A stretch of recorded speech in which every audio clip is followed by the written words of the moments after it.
విద్యార్థిని చూసి ఎంతో గర్వపడుతున్నాను, ఎంతో సంతోషపడుతున్నాను. నా సంతోషానికి అవధులు లేవు. అవునురా, ఉపాధ్యాయ వృత్తిని మించిన వృత్తి మరొకటి ఏముందిరా?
ముందుకు నడిపించే సైనికులను తయారు చేస్తారు.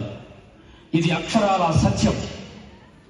సమాజ నిర్మాణ సౌధమును నిర్మాణం చేసే శక్తి ఒక ఉపాధ్యాయుడికి మాత్రమే ఉంది. గురువు అక్షరాలు దిద్దిస్తున్నప్పుడు తెలియలేదు మన జీవితాన్ని మలుపు తిప్పుతున్నారని. కోపగించుకున్నప్పుడు తెలియదు మనపై బాధ్యతను పెంచుతున్నారని.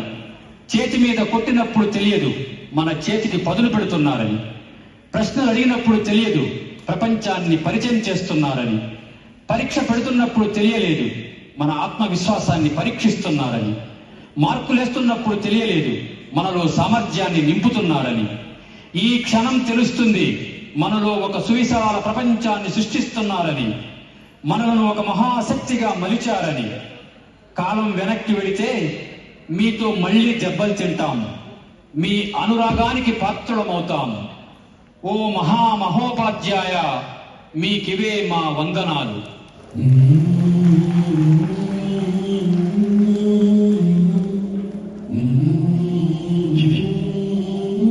దీన్ని మాత్రమే నీకు ఇవ్వగలం.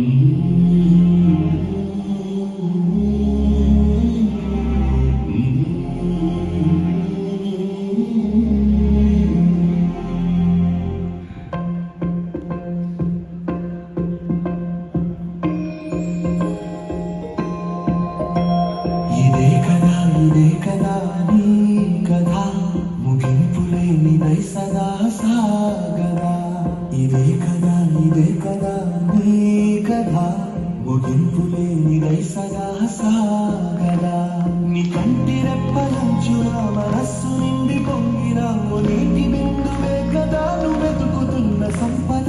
ఒక్కొక్క జ్ఞాపకానికి వందేళ్ల ఆయు ఉందిగా, ఇంకెన్ని ముందు వేచెను అవన్నీ వెతుకుతూ పదా. మనుష్యులందు నీ కథ మహర్షులాగా సాగదా.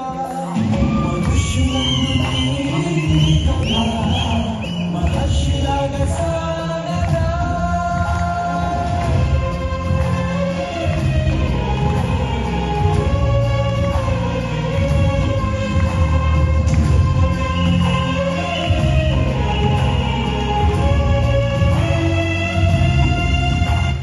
రైతులు 10 వేళ్లు మట్టిలో ముంచి పదనిసలు పలికిస్తే ప్రజల 5 వేళ్లు నోట్లోకి వెళతాయి. ప్రజలకు వెన్నుదన్నుగా నిలిచి విద్యాబుద్ధులు చెప్పి వారిని ప్రబుద్ధులుగా తీర్చిదిద్దుతున్నారు ఉపాధ్యాయులు. దేశానికి రాజు రైతైతే మంత్రి ఉపాధ్యాయుడు. అందుకే జై అన్నదాత, జై జై విద్యా ప్రదాత.